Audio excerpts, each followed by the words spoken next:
Eu sou o Haldley e essa é mais uma live da Bros, como parte dos eventos científicos da Semana do Sono, que se iniciou agora, dia 11, vai até o dia 17.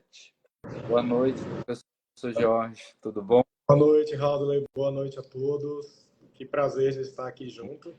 Muito obrigado pela sua presença, professor. Imagina, um prazer é todo meu. Deixa eu só adicionar mais os nossos convidados aqui para a gente dar prosseguimento. Deixa eu ver aqui. Tá. Né? Aqui, convidar. Eu acho que a doutora Thais ela vai se atrasar um pouquinho, porque ela está num outro evento presencial da Bros. Oi, doutora Tatiana, tudo bom? Tudo bem, Haldley? Boa noite. Boa Uma noite. honra estar aqui com vocês. A Bros, e eu que agradeço pessoalmente pela presença de vocês dois. Então, como eu estava falando, essa live é mais uma live, mais um evento que a Bros, em associação com a Associação Brasileira do Sono, está promovendo, né, como parte dos eventos científicos dessa Semana do Sono, que se iniciou agora no dia 11 e vai até o dia 17 desse mês, né, que é no domingo. Onde vários profissionais da saúde que têm formação em sono estão dividindo, né, contribuindo com informação sobre o que é um sono de qualidade, quais são os principais distúrbios do sono que já se conhece, quais as possibilidades de a gente tratar, para que a gente possa informar não só a população em geral, né, mas também os profissionais de saúde, para que todo mundo tenha um sono de qualidade, uma oportunidade de sono de qualidade, para que a gente tenha uma saúde global melhor. Queria também falar para todo mundo que vocês podem mandar as dúvidas ou perguntas, que a gente vai se esforçar, né, para tentar tirar, não é isso? Isso mesmo. E a gente resolve as dúvidas de vocês. Isso aí. Antes de mais nada, eu queria fazer uma apresentação rapidinho do que a gente gostaria de discutir aqui. Todo mundo já sabe, né? A apneia obstrutiva do sono é uma doença que ela é multifatorial, é uma doença crônica, e apesar de crônica, ela tem uma característica que durante a sua cronicidade, ela tem um caráter evolutivo. É bem comum as pessoas que têm apneia do sono ter evolução do seu quadro com o passar dos anos. E, ultimamente, nas últimas décadas, nas 2 últimas décadas, a ciência, né, a literatura científica começou a mostrar várias apresentações fenotípicas da apneia obstrutiva do sono, o que tem tornado, né, o diagnóstico, o planejamento e o tratamento mais laboral e mais difícil. Pensando nessas dificuldades que o clínico, né, apresenta, o clínico que atende pacientes com distúrbio do sono, né, que desses casos apresentam, a gente decidiu discutir um assunto sobre a complexidade. Qual que é a complexidade do paciente com apneia obstrutiva do sono? Porque a gente sabe, né, que a gravidade dessa doença ela vai muito além do índice de apneia e hipopneia, que é o que a gente vai começar a discutir agora.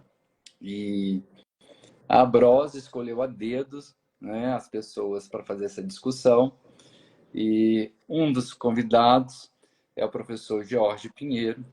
Ele é otorrinolaringologista e médico do sono. Ele também é médico assistente no Laboratório do Sono da INCOR, na Faculdade de Medicina da USP. É doutor em ciências também pela Faculdade de Medicina da USP. E atualmente, né, é a pessoa que eu considero e vejo mais estuda os eventos fisiológicos registrados durante a noite, né? Foi tema do doutorado dele. Ele dá curso ensinando profissionais de saúde a avaliar os exames de polissonografia e outros polissonígrafos, né? Importante a sua utilização. Ele vai dar uma ajuda para a gente hoje, tirar algumas dúvidas. Como que a gente pode ler esses exames de uma forma mais crítica, né, para que a gente possa ter um diagnóstico mais preciso e errar menos, né, nos nossos casos. A professora doutora Tatiana Vidigal também, que mora no meu coração, eu já ia chamar ela de Tati de novo. Ela também é otorrinolaringologista, é médica do sono, ela é médica assistente no ambulatório dos distúrbios respiratórios do sono, na Universidade Federal de São Paulo, e ela também é doutora em ciências pela Unifesp, onde ela fez doutorado dela com área de atuação em medicina do sono.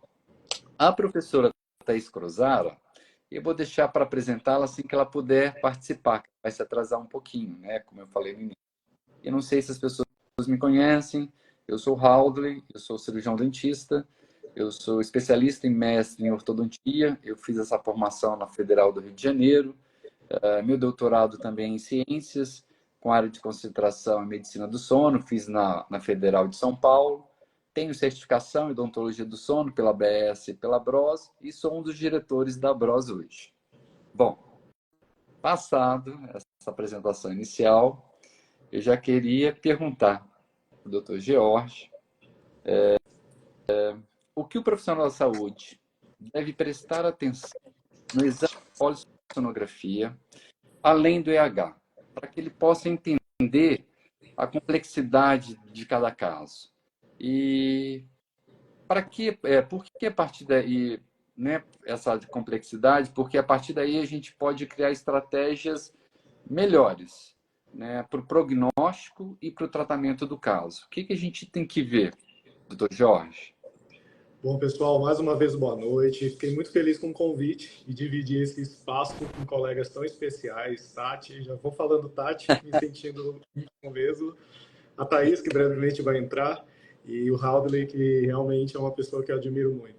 Bem, então, quando a gente fala de apneia do sono, né, e a Tati estudou também no doutorado dela sobre tantos aspectos importantes de se entender essas diferenças que existem entre as pessoas, e aí nós temos um exame muito rico, a polissonografia. Mas, como a doença apneia do sono a gente considera uma doença relativamente nova, quando a gente pensa na descrição, que foi na década de 70, então nós fomos mudando o conhecimento e, consequentemente, a avaliação dessa doença. Então, quando o índice de apneia ele foi descrito lá em 78, 76, 78, ele era só o índice de apneia. Em 88, vieram as hipopneias associadas. Então, aí virou o IAH.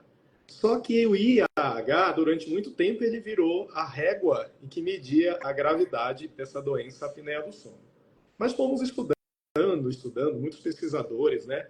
E nós começamos a ver que, apesar de ser uma métrica muito importante, não estou tirando mérito de jeito nenhum, pelo contrário, acho uma métrica super importante.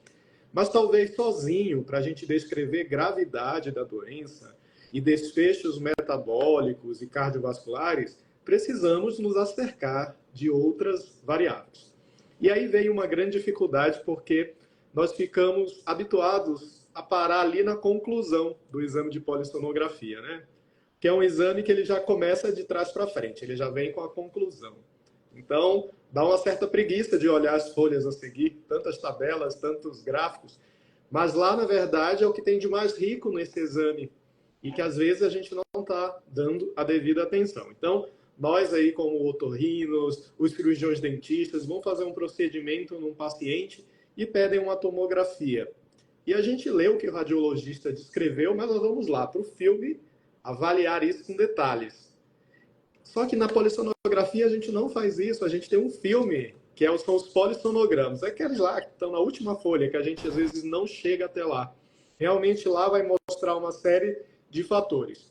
Então, pensando em sair um pouco da exclusividade do IH, nós podemos avaliar outras características muito importantes. Primeiro, que a gente tem perfis de pessoas com apneia do sono que dessaturam muito, e nós temos perfis de pessoas que têm uma fragmentação do sono, né? Ambos com muita repercussão metabólica e cardiovascular. Então, na hora de definir, a gente precisa lembrar que índice, seja ele do que for, é uma medida de frequência de eventos. Então, ele só diz, por uma unidade de tempo, o número de eventos que estão ocorrendo. Mas a gente não sabe ao certo se esses eventos eles são de maior duração, menor duração, o tipo dos eventos. Então, o índice ele dá uma certa maquiada nisso tudo. É como se eu distribuísse 90 alunos por sala E aí, em 3 salas, ficassem 30 alunos por sala, mas eu estou colocando crianças, adultos, homens, mulheres, baixos, altos. Eu tenho 30 pessoas por sala. Mas esse índice não expressa a variação que há entre esses indivíduos. Então, com o índice de apneia, acontece a mesma coisa. Então, para poder a gente diferenciar, a gente precisa se acercar de outras variáveis. Quantos despertares esse indivíduo tem, olhar o polissonograma, olhar o hipnograma, a arquitetura do sono. Identificar, por exemplo, quando o paciente apresenta uma dessaturação mais acentuada em determinado momento do sono, seja por uma apneia em sono REM, seja por uma apneia posicional. Identificar quando esse indivíduo ele não dessatura tanto, mas ele tem muitos microdespertares com eventos associados ao microdespertar. Então, hoje nós sabemos que duas pessoas completamente diferentes do ponto de vista de sintomas, do ponto de vista de risco cardiovascular, podem ter o mesmo IH. Então, saindo dessa ótica da exclusividade do IH, então, respondendo de forma clara, o que hoje a gente precisa avaliar? O índice de despertares, a fragmentação do sono, avaliar também todas as questões relacionadas ao quanto esse paciente desatura. E aí hoje nós já trabalhamos com a questão da carga hipóxica, que mesmo que não venha descrito no exame do tipo 1, do tipo 2, do tipo 3, mas só ao analisar o padrão de curva de oximetria, a gente já suspeita que esse paciente tem uma carga hipóxica aumentada ou muito acentuada. A gente sabe que daqui a um tempo nós vamos ter tantas variáveis que a gente vai fazer uma espécie de score. Vamos colocar todas essas variáveis e nós vamos agora distribuir aí para ver a gravidade desse indivíduo. Jorge, Então é isso. eu te fazer um pedido? Claro. Explicar para a gente o que é a carga hipóxica, porque tem muita gente que pode não estar familiarizado com o termo.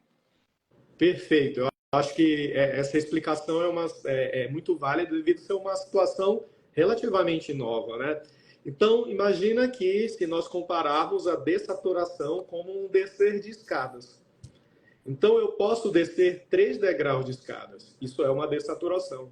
Mas eu posso descer 15 degraus de escadas. Também é uma dessaturação.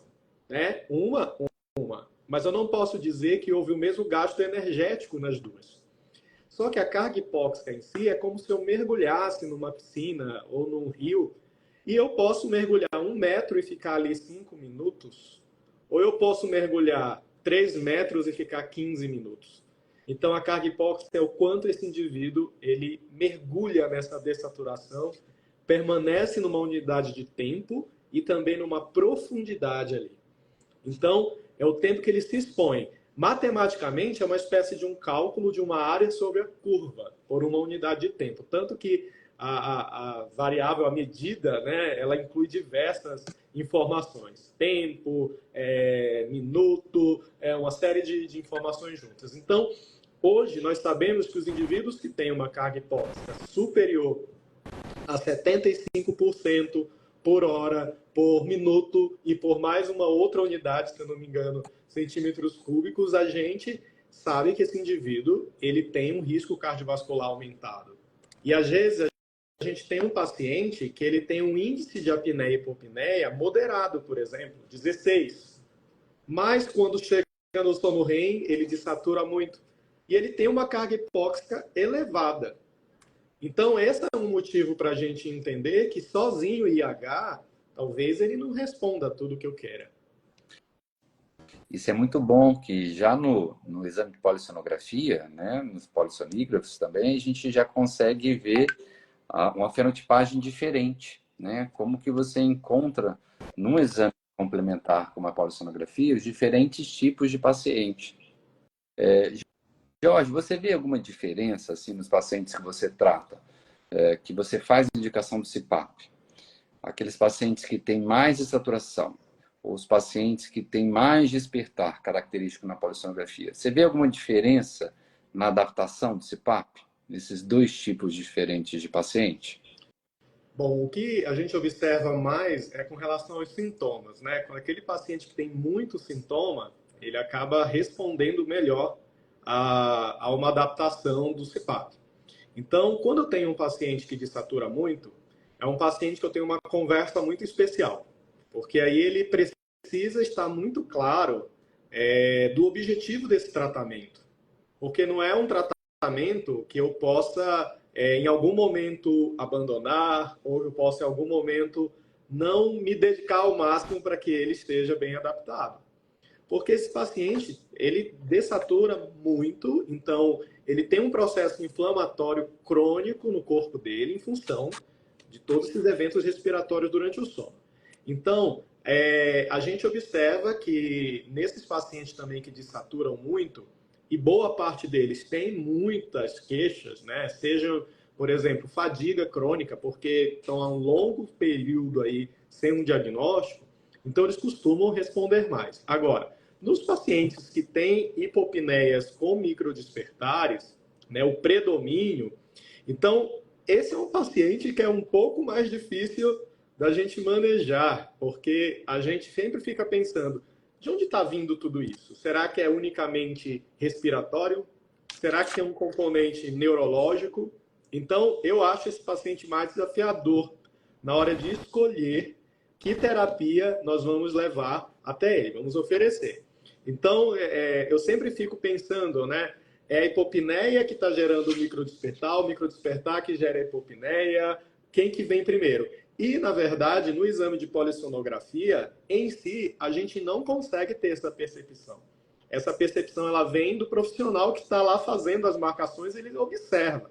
Então, quando esse colega tem a gentileza de mandar um print, por exemplo, às vezes de vários fenômenos acontecendo em sequência, porque a gente vê um microdespertar, a gente vê logo, não em seguida, mas até concomitantemente, um aumento do tônus no mento, como se fosse um bruxismo. A gente vê concomitantemente um movimento periódico de membro. Então, a gente está observando fenômenos acontecendo não em sequência, mas ao mesmo tempo em diversos canais, né? Então, isso quem lauda exame, eu acho que é um privilégio olhar isso, né? Se a gente tivesse a oportunidade de laudar os exames dos nossos pacientes, a gente teria talvez um olhar diferente do que está acontecendo.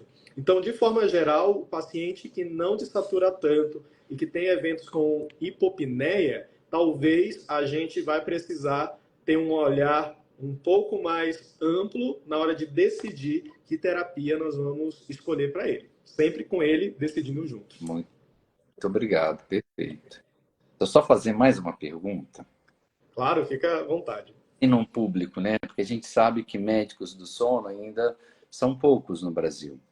E tem muitos otorrinos, pneumos, neurologistas assistindo a gente, que não têm a formação em sono. E outras especialidades da medicina, tá? Só para não listar todas aqui, que eu vou esquecer.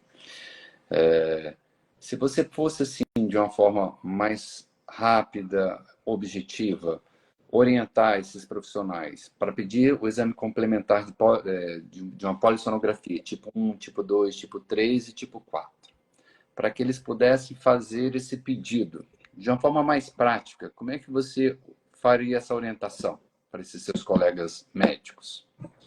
Bom, eu acho que o que vai definir qual exame eu vou escolher é realmente uma história clínica. E isso, a história clínica, ela é algo que a gente consegue, mesmo para um não especialista, estabelecer um raciocínio, né? Porque tem muitas já fichas, tem a própria conhecimento da doença. Então, por exemplo, se eu tenho uma avaliação de um paciente com risco para apneia do sono moderada ou alta, um exame tipo 3 ou tipo 4 pode atender muito bem as minhas demandas. Mas, lembrando que o fato de eu pedir um exame com menos sensores de avaliação, eu preciso interpretar esse exame com maior clareza. Então, não adianta lá eu pegar o tipo 4, eu olho lá o IDO exclusivamente e não olho a curva de oximetria, não olho a curva da frequência cardíaca, não avalio outros sinais que estão lá descritos. A mesma coisa vale para o exame tipo 3. Então, eu preciso expandir essa observação. Se eu tenho um paciente que a minha hipótese é praticamente do predomínio de eventos respiratórios, eu estou lançando mão tipo 3, tipo 4, então a curva de oximetria ela é realmente um norte muito importante e eu tenho que olhar como ela se distribui. Porque o índice ele me dá uma visão irregular, né? Agora, No tipo 1 e tipo 2, quando eu tenho pacientes que eu penso num baixo risco para apneia, aquele caso que não é tão com sintomas tão exuberantes, acredito que seja o exame mais apropriado para a gente realmente pensar nos pacientes que têm eventos associados ao microdespertar. Então, com isso, nós estamos pegando uma gama maior de fenômenos relacionados ao sono ali durante o exame. Olha, eu realmente acho essa colocação muito pertinente e inteligente, porque quando eu comecei a estudar sono, há uns 15 anos atrás, a polissonografia, às vezes eu percebi que nos profissionais de saúde ela era mais imperativa do que o exame clínico que o médico fazia, né? E isso é muito importante a gente colocar a polissonografia como um exame complementar e a visão do médico, né, na hora de fazer o diagnóstico, como a visão principal do problema. Então, é muito bom que hoje a gente tenha essa visão mais ampla e que a gente possa usar realmente esses exames, todos os exames que a gente possa escolher de forma complementar, de acordo com o perfil clínico que você observou no paciente, no consultório, né, na hora da avaliação clínica. Eu acho isso um passo muito grande, porque na minha vida clínica inteira, todos os exames que eu peço são complementares. E quando eu cheguei no sono, a polissonografia parecia que não era complementar, né? Colocava o profissional numa posição de inferioridade com relação ao exame. Eu fico muito feliz que a ciência evoluiu tão rápido que esse padrão mudou. Muito obrigado, Jorge, pela informação. Imagina, eu que agradeço. Queria lembrar para vocês que vocês podem mandar perguntas, tá bom? Que a gente está aqui para tentar ajudar. Agora, Tati. Agora que o Jorge já deu a deixa, que eu já posso chamar de Tati, porque eu não vou errar, ficar mais fácil. Amiga, eu queria fazer uma pergunta interessante também. E ajuda, né, os clínicos, na hora, inclusive, né, do exame inicial. Que condições sistêmicas, sejam ela física, emocional ou neurológica, que podem tornar complexo o tratamento da apneia obstrutiva do sono no adulto, independente do índice de IH. E porque eu tenho uma coisa muito interessante que eu acho que é muito pouco discutido, porque como a apneia do sono é multifatorial, tem várias propostas de tratamento, são vários profissionais que podem tratar aquele indivíduo, as coisas ficam meio confusas, principalmente para quem está se iniciando, né, na prática da medicina, odontologia do sono. E saber que a indicação para o tratamento daquele caso específico tem outras condições que vão agravar o problema e que a gente tem que ter o feeling na hora que a gente está fazendo essa abordagem inicial, eu acho que é de essencial importância. Queria também perguntar para você que doenças pré-existentes são agravadas pela apneia obstrutiva do sono, né? Pré-existente nesse paciente, que a apneia obstrutiva do sono agrava, e que doenças agravam ou dificultam o tratamento da apneia. Tá. Vamos lá. Boa noite a todos. Também gostaria de agradecer a Associação Brasileira de Sono, ao Haldley. Também fiquei muito feliz com o convite de estar aqui com vocês e estar junto aqui com o George. Está sendo muito legal. Muito obrigada. Agora, pergunta complexa. Você deixou aí para mim, né? Vamos lá. É justo. Bom, a gente já sabe, então, que a apneia do sono é uma doença complexa, heterogênea e tem muitos fatores, né? Multifatoriais, fatores de riscos diversos. E isso já, como você falou, para quem está começando a medicina do sono, precisa estar familiarizado com todos esses fatores de risco, precisa estar familiarizado com todos os tipos de tratamento que nós temos para a apneia obstrutiva do sono, independente da área do sono, independente da especialidade do sono que você vai agir. Quando eu estou diante ali do meu paciente, eu acho que, né, pode ser que eu vou falar algumas coisas aí que o George já falou também, mas eu fico sempre tentando identificar se é um paciente que desatura ou se é um paciente que tem numerosos despertares. Porque diante disso é que vão vir as minhas preocupações diante desse paciente.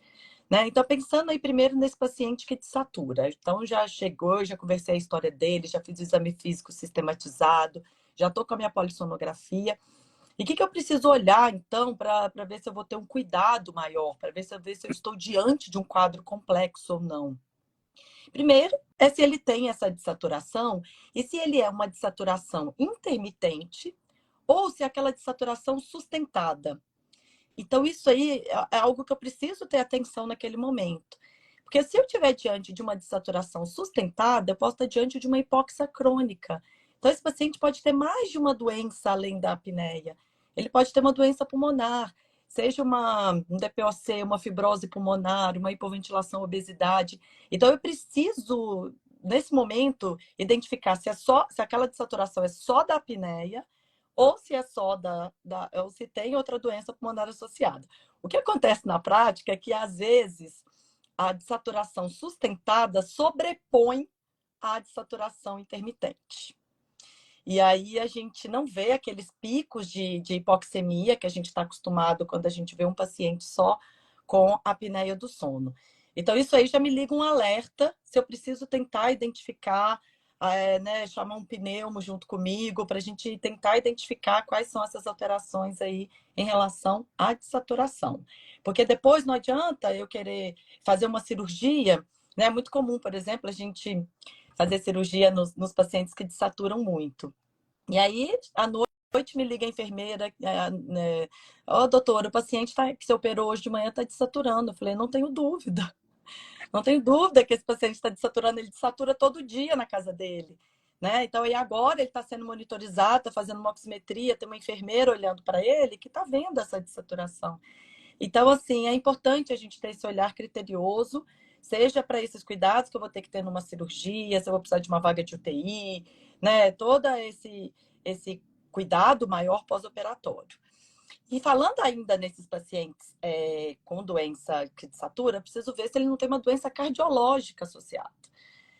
Então, né, assim, se é um paciente, por exemplo, que ele vem encaminhado de um cardiologista para a arritmia dele, eu preciso ajustar com o meu paciente, definir esse desfecho que é a arritmia, né? Só que a gente vai passar por alguns outros desafios para tratar a apneia, tratar a arritmia e a gente conseguir que ele fique bem tratado dos dois. Então, sabemos aí que o sistema nervoso simpático, fazendo vasoconstrição, aumentando a frequência cardíaca, faz parte do paciente que tem apneia do sono. Então, de novo, eu olhando para esse meu paciente, eu preciso tentar enxergar se essa doença é cardiológica, né? Hoje em dia, a gente sabe que a fibrilação atrial está muito associada a um acidente vascular encefálico, então a gente precisa agir precocemente para conseguir realmente identificar. Então, são situações em que o meu cuidado precisa ser maior, né? O cuidado de todo mundo no geral. Agora, ao mesmo tempo, existe um outro grupo de pacientes que também é bem complexo na hora da gente tratar. Isso eu estou querendo dizer, doenças sistêmicas, como você falou, que estão coexistindo junto com a apneia, né? E aí, tem aquele paciente que tem numerosos despertares. Tá? E aí eu vou citar algumas doenças que a gente precisa ficar em alerta, vigilantes, quando a gente está diante desses pacientes. A primeira delas é a insônia. Quando você está diante de um paciente que tem insônia e tem apneia, que é muito frequente, a nossa famosa comisa, se a gente não tratar, às vezes, a apneia, a gente não consegue resolver a insônia. Só que como que você vai usar um CPAP, um aparelho intraoral, num paciente que não dorme bem? Então, aí eu enxergo um desafio importante, mas que a gente precisa, né, sendo a insônia e a apneia os nossos dois principais distúrbios do sono, a gente precisa tratar os dois. Mas eu vejo muito assim, não que a gente tem que tratar um depois o outro, mas eu vejo como muito importante a gente tratar a apneia para o paciente da insônia conseguir ter menos despertares e, consequentemente, conseguir dormir melhor, né? Porque muitas vezes até o paciente acha que tem insônia e é uma apneia o paciente acha que tem apneia, uma insônia de manutenção. E aí, tem outras doenças sistêmicas, condições que a gente precisa lembrar, que são as alterações, por exemplo, de declínio cognitivo, né? Então, hoje em dia, a gente tem aí bastante frequência a demência. Então, a demência, seja de uma doença de natureza degenerativa ou de uma natureza vascular, a gente vê que são pacientes que, quando tem a demência e tem a apneia, também é mais difícil de tratar. Né? Recentemente, eu tive uma paciente idosa, que no idoso a gente já tem várias particularidades, com apneia, demência e insônia. Então, essa foi uma paciente com muita dificuldade. Para insônia, com demência, eu já tinha limitação da terapia cognitiva comportamental. Uma paciente, né, que é mais difícil de entender. E aí, a cuidadora tentando usar o CPAP. Então, é muito complicado. Aquele paciente que você... Então, assim, gente, quem está começando aí na área de medicina do sono não é aquele paciente sempre com um ronquinho leve, uma apneiazinha fácil de aderir ao CPAP, umas amígdalas grandes que a gente remove e tem grande sucesso, né? Um grande avanço mandibular, isso não é o nosso dia, é também o nosso dia a dia, mas a gente encontra certas particularidades. Então, assim, a demência eu tenho visto como uma alteração importante. Outros distúrbios psiquiátricos também que podem acontecer, desde depressão, ansiedade, crises de pânico, tudo isso atrapalha a nossa terapêutica de apneia, né? Dor crônica, pacientes com dor também não é fácil. Vocês aí da DTM vê tanto que é difícil de vocês aderirem a um tratamento de avanço mandibular, mas para a gente também que tenta normalizar aquele paciente que tem apneia, quando ele tem dor, parece que é algo bidirecional, né? A dor piora a apneia piora a dor e aquela acorda com dor e não consegue ficar bem. Então, acho que a dor crônica é bastante importante. Lembrando de outros distúrbios do sono, outro que é um grande desafio é o distúrbio comportamental do sono REM, que esse também, associado à apneia do sono, também nos dá um trabalhinho, que se torna aí também um caso complexo, e ele pode ser um pródromo de uma doença de Parkinson. Então, a gente precisa também agir precocemente nesse paciente. E também vejo que se a gente não tratar a apneia, é difícil também. A apneia pode ser um gatilho para causar mais parassonia, né? Mais distúrbio. Então, a gente precisa consolidar melhor esse sono, tratando a apneia para ele ter menos episódios de distúrbio comportamental do sono REM. Então, é um outro paciente aí que eu também vejo como desafiador, né? Que a gente acaba tendo aí certas limitações. Então, acho que são mais ou menos esses aí, são esses que me trazem aí uma atenção maior quando a gente precisa fazer esse tratamento de apneia do sono e doenças sistêmicas associadas. Muito obrigado, Tatiana, por você ter elucidado isso, porque quem está começando, né, a tratar os distúrbios de sono, primeiro que eles olham o resumo do laudo, né? A maioria das pessoas. Então, a gente está aqui para ver que tem muito mais que enxergar no exame de polissonografia do que aquele resumo do laudo que vem no exame de polissonografia. E outra coisa, a ideia de falar é que eu tenho muitas dificuldades, porque às vezes o paciente com apneia leve, para mim é muito mais difícil de tratar do que uns pacientes com apneia grave. Eu tenho alguns pacientes com Parkinson, eles não conseguem, porque tem uma doença que tem uma irritabilidade importante, né? E a vida dessas pessoas é muito difícil, diária dela e dos familiares, e a né, do CPAP e com aparelho intraoral nesses pacientes. Então, às vezes, vai tratar um paciente com apneia leve, você chega peça a polissonografia, quando o paciente marca a consulta, ele já manda a polissonografia por e-mail, por WhatsApp, então já dando o caso, que tranquilo. Aí quando se apresenta na clínica, é aquela dificuldade.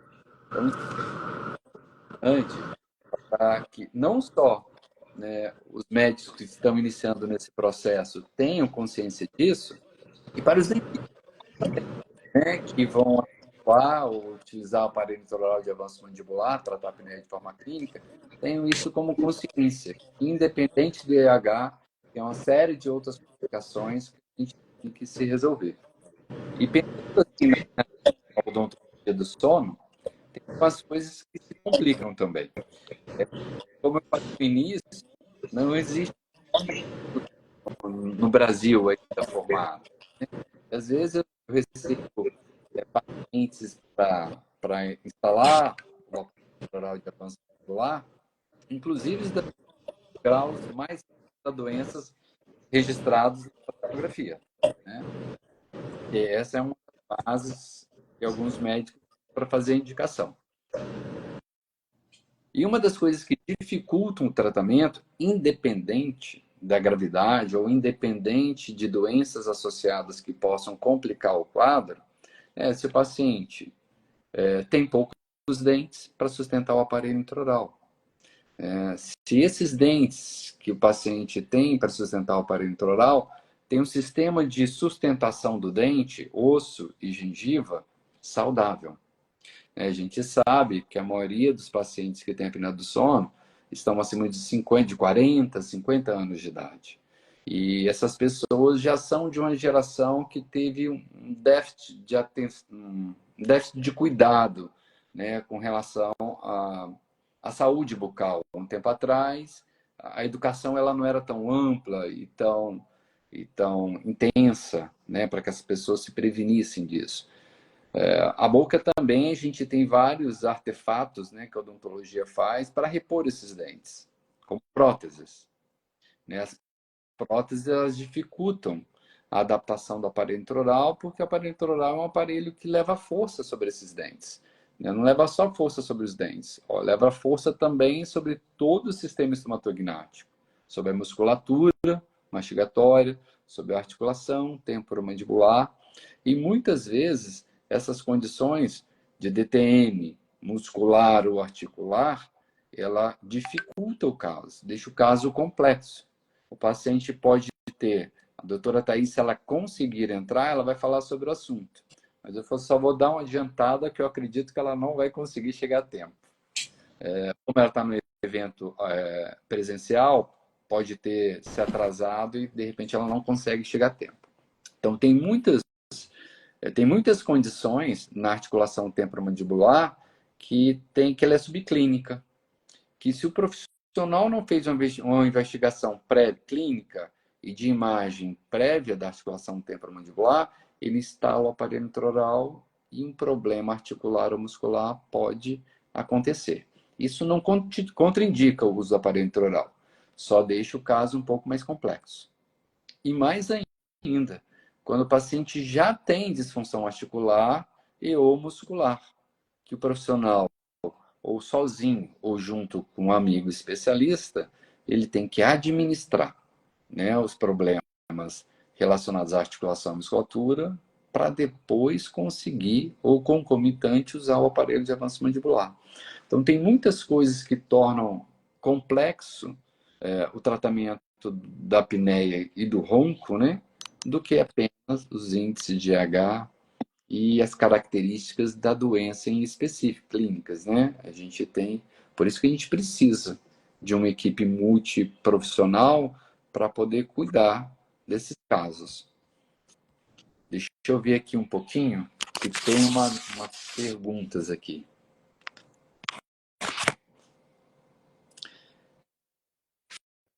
Ah, tá, não. Todo mundo está me ouvindo bem? Sim, agora ficou bom. Não Tinha tava... dado uma falhada no seu áudio, mas agora está ótimo. Ok. Então, com relação, né, a parte também de tratamento da apneia do sono com o CPAP, queria saber de vocês dois, na hora de fazer indicação do CPAP, mesmo que o paciente tenha uma gravidade da doença importante, quando é que vocês não indicam o CPAP por conta de outras condições, né, sistêmicas ou na polissonografia que você acha que essa adaptação não vai acontecer? A doutora Thaís Cruzado acabou de chegar. Manda um convite para mim, Thaís. O que você acha? Isso. Foi. Que condições, Tati, você, mesmo sabendo da gravidade, você acha que Oi, outras... gente, boa noite. Desculpa, gente, eu estava no outro evento aqui. Tudo bem aí com vocês? Como estão? Tudo bem. E aí, Tati, tá boa? Tudo Uai, cadê o bom? George? Eu entrei e caiu? Cadê ele? Já saiu? Exato. Eu acho que caiu. Ele caiu, Deve deve ter caído. já pedir aí para voltar. Que condição, Ah, tá? muito bem. Você lembra de alguma condição clínica que mesmo que você fosse levar em consideração os sinais e sintomas clínicos da apneia, o polissonográfico, que você, de olho fechado, indicaria para o CPAP? Mas Eu indicaria para o CPAP? que você indicaria para o CPAP se você fosse avaliar os sinais e sintomas clínicos da apneia e os eventos que acontecem na polissonografia. Exato. Bom, o paciente que adere melhor ao CPAP vai ser sempre o paciente que tem mais sonolência, né? Então, falando aí do fenótipo clínico, é aquele paciente que realmente acorda cansado, que sente o benefício no dia a dia, então ele vai ter vontade de usar o CPAP novamente à noite, né?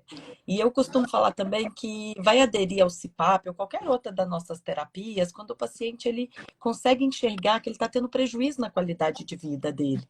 Quando ele aceita que ele tem uma doença que pode ser tratada, ele quer tratar, e ele vê que está tendo um prejuízo cognitivo na produtividade do trabalho, então esse é o paciente que vai realmente aderir ao CPAP e vamos conseguir realmente melhorar a vida dele. Haldley, o Jorge está pedindo para você aceitar ele. Ele já pediu, já mandou convite para voltar. Gente, eu vejo isso. Gente, eu vejo isso Pegar ele também, aqui, Tati. Jorge. É impressionante. Quando eu falo assim, às vezes o paciente chega e fala Né? assim, nossa, mas será que eu vou adaptar esse tratamento? Eu falo assim, gente, você não está entendendo. Você não vai conseguir ficar sem ele depois. É diferente, a preocupação Bem-vindo tem de que ser volta. outra, né? E é claro que eu acho que depende muito também de quem coloca, né? Quem está colocando esse aparelho, você está acompanhando. Eu recebo às vezes, não sei se o Raul também pode falar disso, até vocês, né, na medicina do sono. Às vezes eu recebo muito paciente que tentou usar o CPAP e não conseguiu. Aí a gente vai ver a história, o que acontece com esse paciente? Aquele paciente que o médico pegou, encaminhou ele para o fisioterapeuta do sono. Ele até foi lá no fisioterapeuta, escolheu a máscara, escolheu o CPAP. Aí o que o abençoado faz? Ele vai lá no Mercado Livre e compra o aparelho lá. E acha que só comprar e usar, sem acompanhamento nenhum, ele vai conseguir usar. A gente não vai, não vai. Não vai. Você tá dormindo, é para você dormir, então tem negócio tem que ser bom. Você tem que ir com um profissional que fez um treinamento para isso. Senão, a possibilidade de adaptar é muito mais No difícil. momento zero, eu falo assim, ó, para mágica acontecer, a gente é um time. O time tem que estar junto. O time só não ganha, não vence quando Exatamente. todo mundo vai bem. Então, nós somos um time. Sou eu, você, o físio, a fono, quem for entrar na história. Então, assim, quanto mais a gente conseguir sobrepor e esse time funcionar, a mágica acontece e o paciente consegue usar o CPAP. É isso Né? Eu aí. falo do CPAP, mas eu acredito que o aparelho intraoral é assim com vocês também. É a mesma coisa, a mesma coisa. Eu aquele Às vezes, outra coisa que é importante, às vezes a gente fala assim, mas sempre tem que ter um médico. Gente, é importante a gente entender assim, que não é que o médico é mais importante, o fisioterapeuta é mais importante, o dentista. Não é isso. É como a Tati falou, é uma equipe, todo mundo trabalha junto. E se a gente consegue conversar, né, com as diferentes especialidades, quem ganha é o nosso paciente. Não é um tratamento que o paciente vai ficar ali 1 ano, 2, gente. O paciente vai usar aí 5, 6 anos. Então, tem que ser confortável e a gente precisa ajudar ele a adaptar. Não é isso, Raul? tempo, né, na prática clínica, a gente acaba, né, recebendo bombas, né, do que casos mais simples. E eu recebo muito paciente grave. Frequentemente acontece assim. Ele tenta adaptação de uma forma que não é a forma mais adequada e aparece aqui no consultório, né? O diagnóstico polissonográfico, que todos os problemas. Mas eu falo tanto no ouvido dele que ele volta a usar o CPAP. Porque eu sei das dificuldades de alguns casos complexos que eu vou ter. Eu já Exato. aprendi na minha vivência clínica que eu não sou super-homem, que eu não trabalho sozinho no sono, e que eu convenço. Muitas vezes ele volta para o CPAP, aí ele já ouviu falar do aparelho intraoral, olha, de repente a gente pode fazer a possibilidade de você usar o aparelho intraoral ou quando você for viajar, ou ele tem um bruxismo associado, tá com uma placa estabilizadora e com o CPAP junto, aí a gente pode melhorar a pressão do CPAP com a placa, com um aparelho de avanço. Então, tem várias possibilidades. Uma das coisas que eu faço, lá ele voltar para um fisioterapeuta respiratório e para ajudar nesse processo. Porque é uma pessoa que tem uma doença crônica para o resto da vida dela. E quando a gente faz isso, aí volta a esposa ou o cunhado. Não precisa ficar com medo, senão vai perder paciente. Vai perder. Mas, Gente, Thaís, já que você entrou, eu já quero abusar de você. O que você fala? não, gente, hoje eu atendi um paciente, porque assim, o tema da Semana do Sono ficou um tema difícil, né? Oportunidade de sono para todos, para a saúde global. Não é difícil de entender? Eu custei entender, viu? Mas hoje eu atendi um paciente que é isso. O que é esse paciente? É um paciente que tem apneia grave e ele vem encaminhado para colocar aparelho intraoral porque eu não queria ser papo de jeito nenhum. Gente, mas o que acontece? Isso era o mínimo do paciente. Porque ele é um caminhoneiro, trabalhador em turnos, ele só trabalha à noite. Só que, além disso, ele trabalha à noite e o ciclo dele, o ritmo dele não é o mesmo. A cada 15 dias ele muda. Então, assim, além dele ser em turno, trabalhar fora do horário, ainda não tem um padrão regular, e quando ele dorme, ainda tem uma apneia grave. Aí ele fala assim para mim, Thaís, eu fui lá ver aquele CPAP.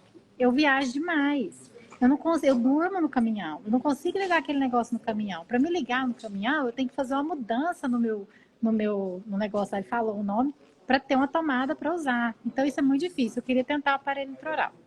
Só que eu pensei assim, gente, será que esse paciente tem oportunidade de sono? É um paciente que não tem oportunidade de sono. Porque a médica que me encaminhou ele é uma médica pneumo. Ela falou para ele, ela deu para ele atestado de 15 dias. Porque ela falou assim para ele: você está correndo risco de vida. Você e quem tá andando junto com você está correndo risco de vida. E quem está na rodovia andando, quando você está dirigindo, está correndo risco de vida. Então, esse paciente ele não tem oportunidade de sono e ele afeta o sono de muita gente. Então, ele interfere na saúde de muita gente. Aí eu falei com ele, eu falei assim, a médica, olha isso, ela deu o atestado para ele de 15 dias para dar tempo dele procurar o CPAP, adaptar o CPAP e começar a usar. Só que ele falou assim para mim, gente, eu não posso entrar com um atestado desse, eu vou perder meu emprego, como é que eu entro com um atestado desse?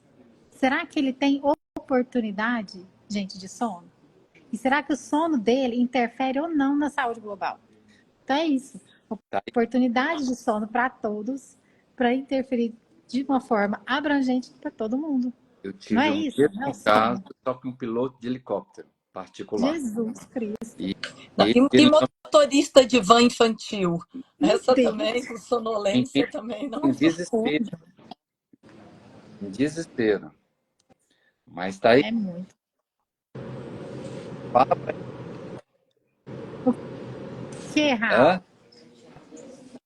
O seu som tá cortando para mim, tá? Para vocês também? Não, também. tá. Será que a minha internet melhorou? Tá. Melhorou?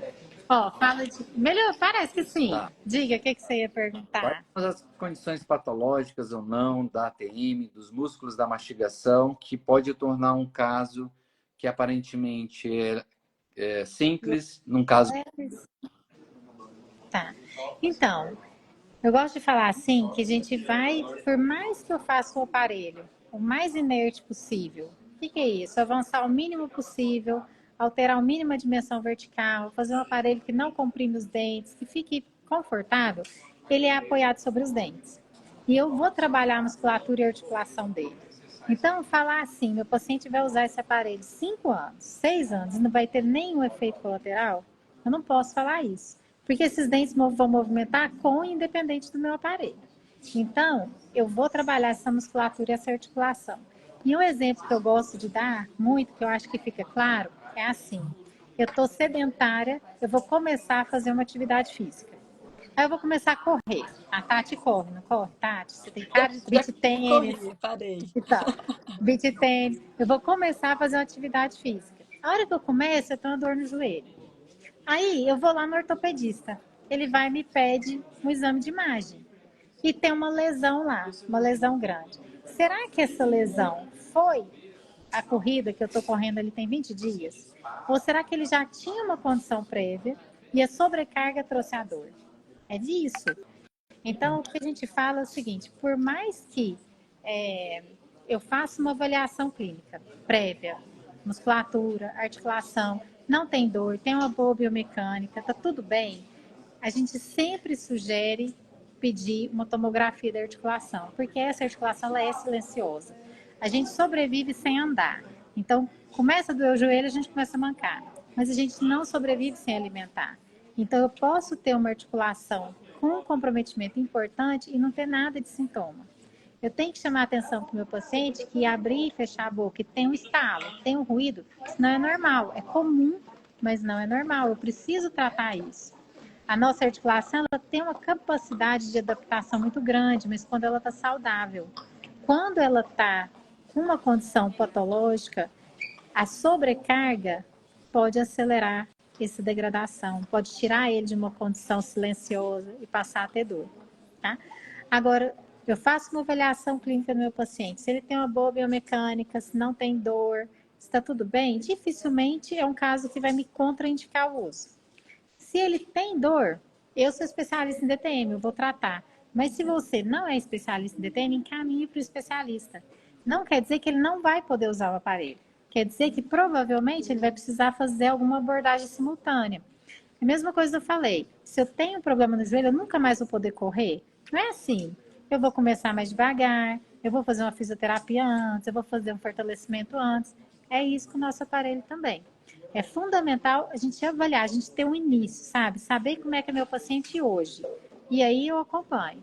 Se eu sei como ele é hoje, não é que vai me impedir o uso do tratamento, mas vai definir, e de uma forma importante, a minha sequência terapêutica. É isso, Raul. Doutora, muito obrigado. A gente está chegando no fim da nossa live. Tem um minuto para isso. Eu gostaria de agradecer a presença de todo mundo, principalmente os atores, esse convite e prontidão. Ó, vocês moram no meu coração e no coração da Bros. Sim, tá bom? gente, sou fã dos três. Nossa presidente, para quem não sabe. Né, Tati? E eu queria agora, assim, rapidinho, que vocês falassem alguma coisa sobre o assunto, né? Finalizasse o assunto dessa live para quem está nos ouvindo.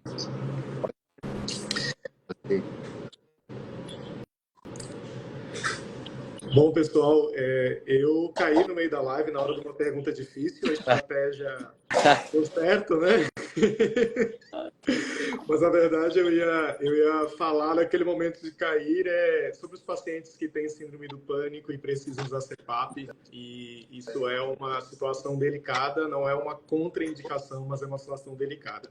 E um outro ponto, antes de encerrar também, é a confusão que há no público leigo, né, sobre o CPAP automático, né? Porque parece que o automático basta eu ligar na tomada e está tudo bem, não preciso fazer nenhum ajuste.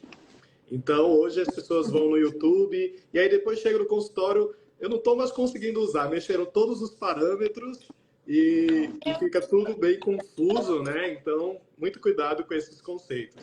Então, pessoal, só finalizando que a apneia do sono, os distúrbios do sono, de uma forma geral, eles dependem de uma avaliação ampla e de conversar com o seu paciente. Converse muito com o seu paciente, isso faz toda a diferença na sua conduta, no seu segmento e para o sucesso da sua terapia. Obrigado. Isso mesmo. Bom, tentando unir aí o tema dessa Semana do Sono, que é uma semana tão importante para a gente realmente conscientizar, alertar, né, chamar atenção sobre os distúrbios do sono. Os distúrbios do sono são muito frequentes, né? E tem gente aí que acha que até hoje não existe essa área de atuação, que existe essa especialidade, que existem esses distúrbios. Então, muitas pessoas ainda sem diagnóstico. Então, é algo que nós profissionais da saúde, precisamos sempre fazer essa busca ativa para tentar identificar, para tentar cada vez mais fazer um diagnóstico mais rápido, que as pessoas ficam com esse diagnóstico muito lento, demoram muito para começar o tratamento. E isso também é uma oportunidade, né? É uma equidade que todos deveriam ter direito a ter algo assistencial para conseguir diagnosticar o seu distúrbio de sono e ter um tratamento adequado, né? Eu ainda trabalho ainda no SUS e a gente vê grandes dificuldades que nós temos desde a parte diagnóstica quanto da parte terapêutica. E ainda trazendo, então, para esses casos complexos aí que hoje o Haldley pediu para a gente falar um pouco, olhar um pouquinho mais, com cuidado, né? Seja para essa parte aí do que a gente chamou atenção, para as doenças mentais, que elas existem, olhar para o seu paciente como um todo. Ele está querendo te dizer, às vezes, mais do que um ronco, né? Mais do que uma separação de quartos entre um casal. Tem as doenças cardiovasculares, tem toda essa questão neuropsiquiátrica envolvida. Então, vamos olhar para o seu paciente como um todo e tentar diagnosticar, personalizar, individualizar, porque aí sim a gente vai ter um sucesso legal na nossa terapêutica. Gente, um prazer, muitíssimo obrigada pela presença de vocês, viu? E esse olhar, assim, quando o Haldley falou, não, eu queria falar de apneia grave, eu achei, assim, fantástico. Eu acho que dá um curso, viu, Raul? Comorbidades, IAH, condições clínicas. Parabéns pela escolha do tema, Raul, fantástico. E muito obrigada, viu? Admiro demais todos os três, sou fã dos três. Muito bom. Estar com você. Muito obrigado de novo. E quero agradecer a todos que nos ouviram até agora e que o cuidado do sono é algo muito especial. E você que é profissional da saúde, está se enveredando ou quer se enveredar por essa área, comece com o pé direito, tá bom? Porque você e todos os seus pacientes merecem dormir bem e ter uma excelente qualidade de vida. Um grande beijo a todos e muito obrigado. Beijo. Tchau, tchau, pessoal. Boa noite. Boa noite.